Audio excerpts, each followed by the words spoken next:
Good morning to all those who are part of the efforts of making the Church in Asia as Church of Asia, and I would like to extend my sincere gratitude for the invitation extended. My presentation consists of context in which I am making the proposals for the Church in Asia to be Church of Asia based on the following concerns, and finally reiterating on Asian praxis as the locus of theologizing and Christian living.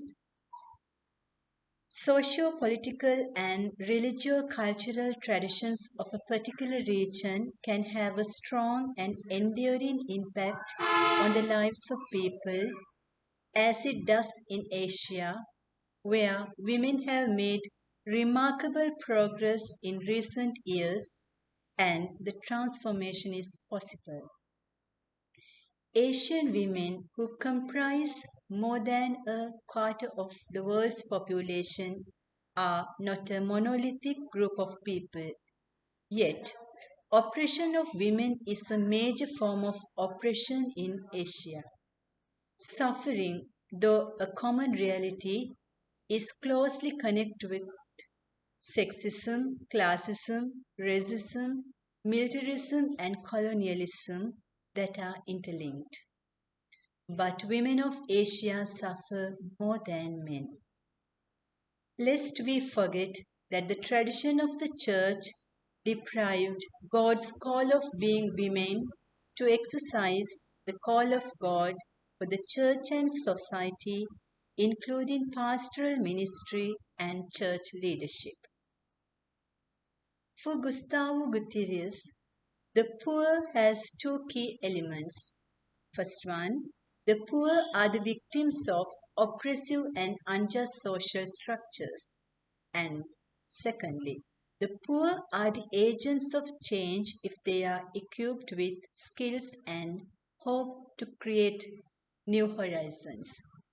Similarly, the poorest of the poor, the women of Asia, are not mere victims of an oppressive system, but are the social agents with the authority to transform unjust social and religious structures through resisting and becoming. Resisting to remain victims of traditions and rituals that prevent them being the agents of social transformation is a new norm that women of Asia adopted in order to experience liberation. They are the agency of representation, being the persons that they are called to be. The struggle for an equal society where they shall live with freedom and dignity instead of awaiting for the religious promise of freedom after death. The first point, theology from the perspective of women. Being the majority in the Church of Asia, women face marginalization through the power structures inclusive of the Church due to misogyny within the Christian tradition and notions of purity and taboos in Asian religious traditions. For a woman to reject what the dominating structures dictate is a taboo in the Asian context. What we have in many countries in Asia is a culture of suffering within a culture of domination. In the Church, there is an extensive disagreement on women's status under various historical conditions due to social and religious construction of gender. Problematizing traditional gender roles is considered feminist.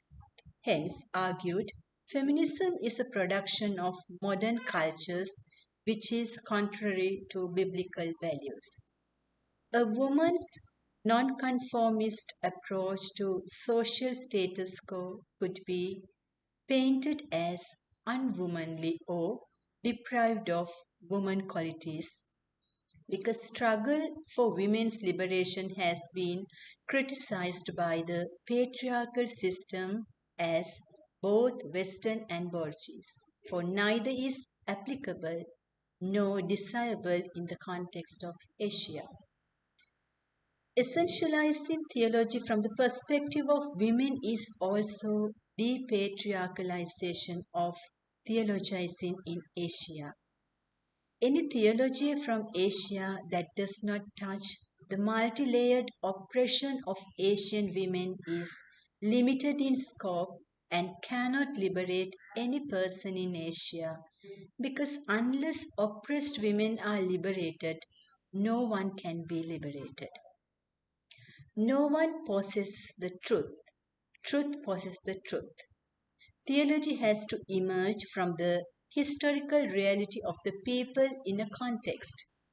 By claiming the power of naming, the Asian women transform mainstream theologies. Hopefully, this process of producing a new way of doing theology seeks to correct and complete the one-dimensional tunnel vision of society and of the organized religion of Asia.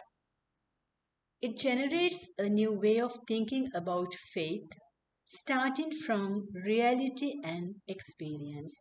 This demands that the church listen to the alternative stories women offer in the struggle for liberation.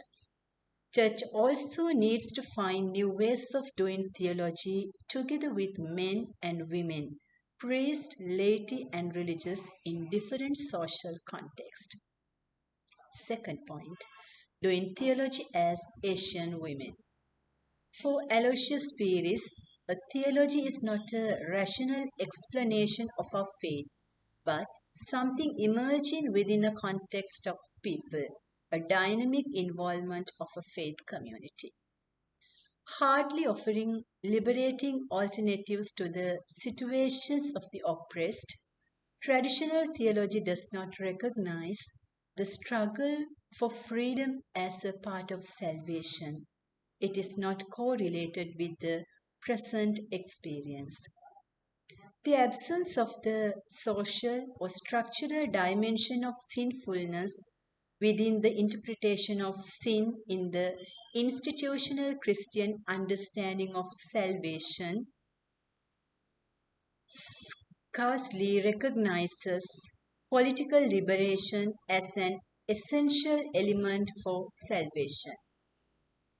This understanding of soteriology paves the way to weaving human beings, especially women, who are the most oppressed in Asian society, as the passive recipients of the results of unjust systems. Alternative society building is a dream for many women where no hierarchical structures prevail. Therefore, forming alternative societal structures like the Christian women grassroots movement becomes essential.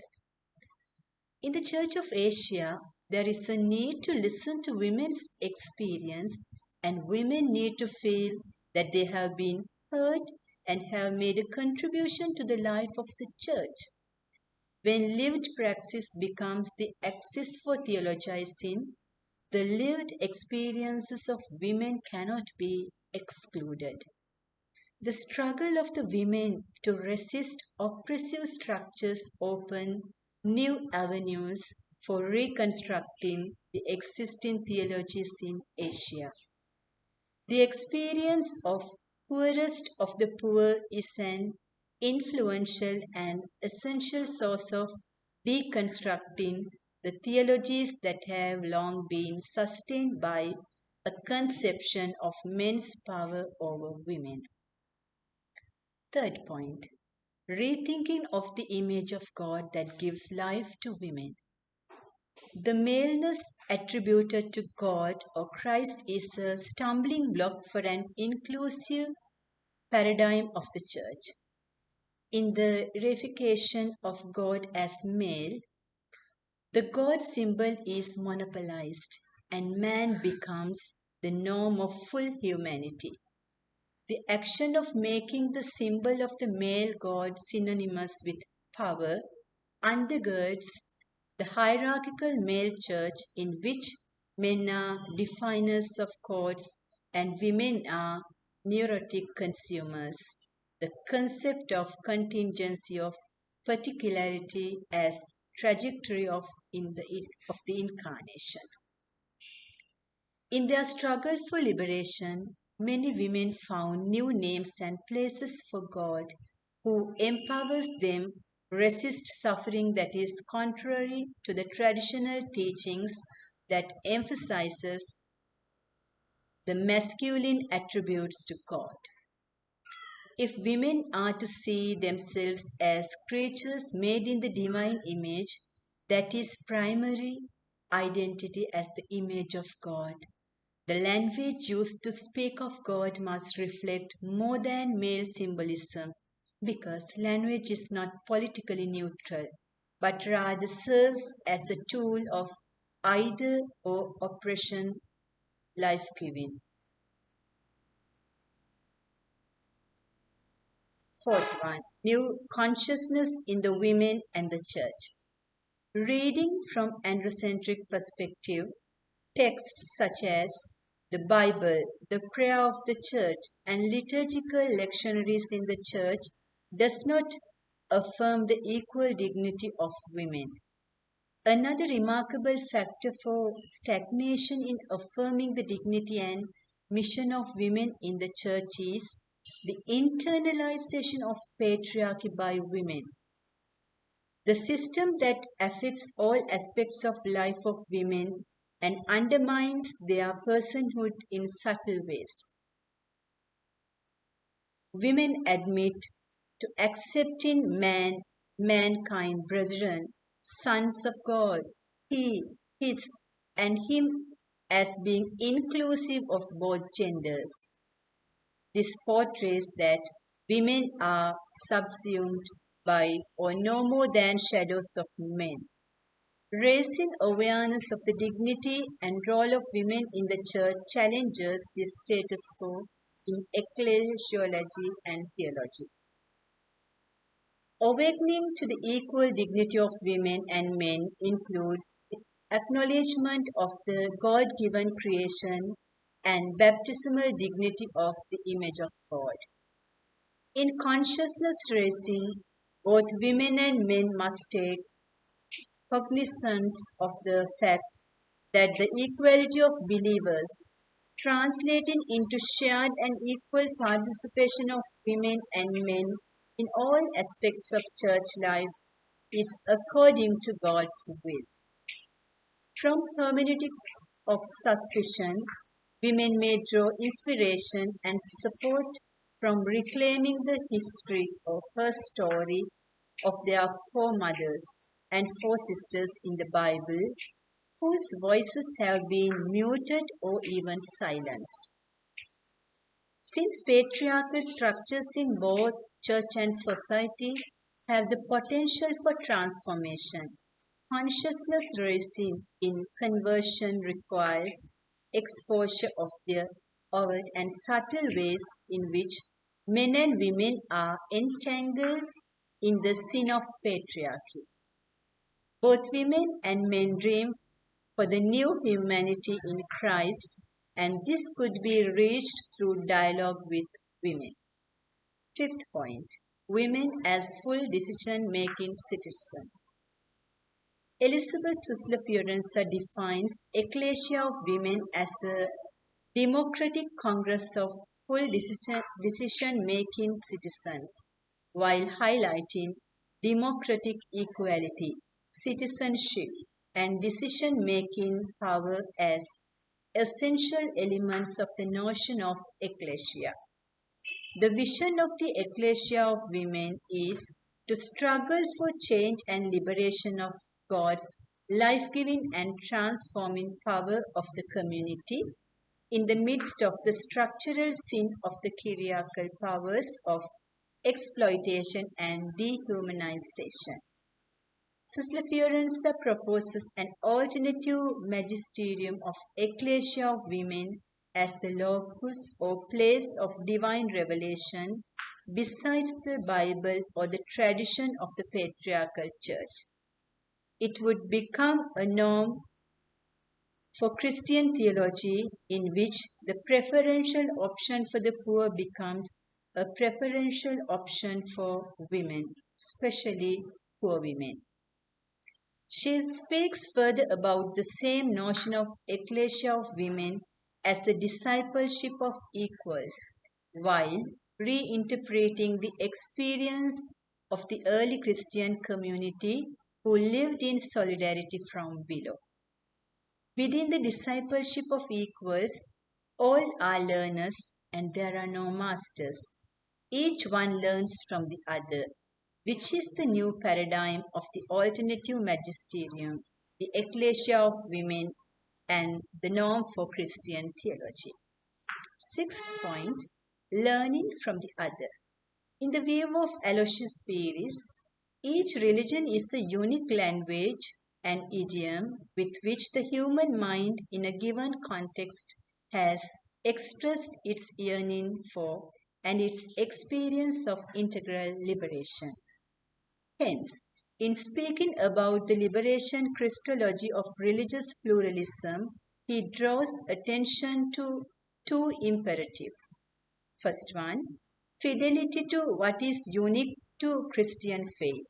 And second one, fairness towards every other religion's distinctive otherness, because the ultimate goal of every religion is the liberation of every human person and the whole human person, a soteriological absolute.